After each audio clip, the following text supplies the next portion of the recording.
anything that you could do during lockdown? I know you mentioned the tennis before, but in terms of activities, because for you to keep your fitness must have been so important. And obviously you were limited at Yeah, some stages. We were advised not to go out at all. How are you able to kind of stay fit? a lot of garden workouts actually. So I was lucky. Lucky we had good weather. So did quite a few different circuits in the garden. When we were able to go out, did quite a few runs. I live near quite a nice park in my area, so that definitely helped, and walks and things like that. So was able to maintain a decent level. Um, yeah, so that helped. Amazing. Right, I've got some questions that we've put together from some of the different people that submitted them on social media from Whitey Sports and Central Sports. Um, a lot of them about kind of equipment and some different preferences here. So I'm just going to fire through some of these if that's all right with you. Yeah, sounds Can good. you remember your first ever badminton racket? Yes, it was actually a Carlton badminton racket. I got it for Christmas one year, and it was Um, like the best present ever. That was literally maybe a couple of months after I'd like started playing. So yeah, that was my first ever racket. But my how first ever Yonex racket was the Arc Saver 11. Oh, that seems to be a popular choice at the minute. Mm. How does that compare in terms of racket you were holding, 13 years ago to now? I mean, what do you currently play with, and how would you say it's different for those that don't know too much about rackets?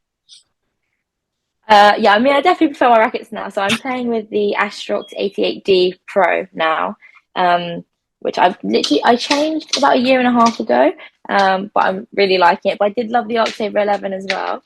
But yeah, no, there's definitely a big difference, I think, than my first racket. My first racket was tend to be quite like heavy, and when you're starting, it doesn't really matter too much. But no, I like the Onyx rackets. Does it obviously with so many rackets releasing in different versions of the release, like you mentioned, the 88D Pro that you're playing with now? Is it something which you're constantly thinking, do I make the change? Do I not? Is it hard for you because you haven't really got the time to trial it properly in competitive environments because you don't want to be going into a match or a tournament going, right, Yeah. let's give this new racket a go? How does somebody make that decision other than training, which obviously gives you a feel, but it sometimes isn't quite the same as knowing what it's really like when you're competing? Yeah, and obviously there's so many good rackets to choose from. It can definitely be hard. I mean, I stuck with the Arc Saber for quite a few years actually, because I just really liked it. I didn't really feel like I needed to change. But then as they were bringing out a new series, and I know a lot of people had been using the Astrox series, and really liked it. So I thought, new technology that comes out as well, it was probably a good time to change. Yeah, like I said, I tried a couple, and like in training just the knock up, and you kind of get a feel for what you like. um, and then just picked one. Does the same apply to strings and tension as well? Like, obviously, if you're going to different events, you might not be aware beforehand of the speed of the hull, how warm it is, the humidity, all types of things that which will affect the flight of the shuttle. Do you carry a range of rackets strung at different tensions so you're able to make that kind of gauge that when you're having your warm ups and your knock ups pre match, or is it you tend to go in and just play with the same setup each time? Yeah, I mean, I generally keep my rackets all strong at the same tension, if I can, just because I know then what it feels like, and it's a bit more consistent for me. But yeah, you definitely have to adapt to the different speeds in the halls and drift and things like that. So that's just an extra element that you have to work with. But I don't tend to like mix up my strings or tensions too much if I can help it, just so I kind of know what it feels like, kind of thing. Yeah. Yeah, it always amazes me how high some of the tensions can go because obviously the higher the tension, the more precise you've got to be, the smaller the sweet spot. How highly strung are your rackets? So mine is strung at 29. Um, so I think it's about average. I mean, some of the doubles players tend to string them quite high, Yeah, because obviously they may be a bit more beneficial for them, but they seem to break a lot. So I was about to say they're a that. bit more safe, but yeah. All right, Yeah. moving away from some of the rackets now, talking about different opponents. have you got a tough or toughest opponent that springs to mind from any of your senior or junior competitions? If I go back to Common, the girl from Singapore I played, Gia Min, I think she was a top 20 in the world. And I actually played her 3 times in the Commonwealth. So it was the only person I lost to. So she's a very tough opponent. But we had a couple of really good games though. So it was like that was an amazing experience, I think, to play a top 20 player. It was definitely tough, but I learned a lot from it. So I was very grateful to be able to have that opportunity. Yeah. Would you rather then play somebody and lose by a reasonable margin, or would you rather step on court and beat someone easily? That's a tough question. It depends, but obviously, especially early in the round, you want to get through the round. So it's always nice to go on court and know that you've won quite comfortably and you've done the job, because it's not always easy to actually win comfortably. So that is a good feeling. But also to play, good players, that's how you learn as well. So there's definitely pros of both. But yeah, winning is good. Tactful answer there. All right. Do you have a most satisfying victory? One where you went off court thinking, yeah, this is it. I think if I go back to individual European championships 2 years ago in Ukraine, it was in the second round, and I was playing a girl from Sweden who, a bit of a rival, played a few times, lost before, won before, and I was actually not having my best game. I'd say I was match point down in the second, 2 match point downs, and I somehow came back and won it, and then just like came through really well in the third set and won it to get to the last 16. And that's my first Europeans, and that definitely stands out for me as being like, wow, so happy with that win. That stands out for me. Amazing. Amazing. Do you have a preference of venues? Do you have a place that comes up in the calendar and you're like, actually, I really like playing there? Or on the other side of things, thinking, for whatever reason, that venue doesn't quite fit my game. Is that a thing, or is that just kind of the psychology of preparation? I mean, yeah, there are certain halls you're like, oh, not your favourite, or some halls are, really nice.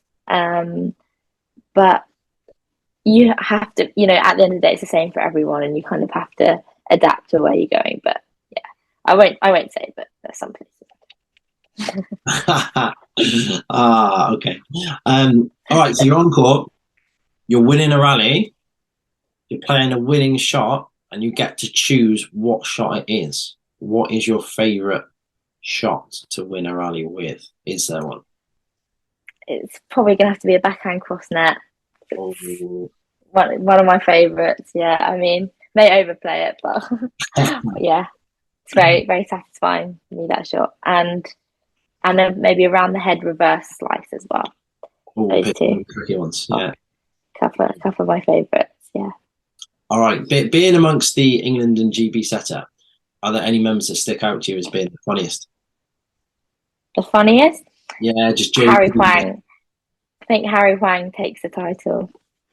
Yeah, he's a bit of a joker, but makes everyone laugh. Yeah, keeps everyone going and keeps everyone. Yeah, exactly. He's a good character to have in the squad. Awesome. Right, a couple more if you're all right for a few more minutes. Yeah.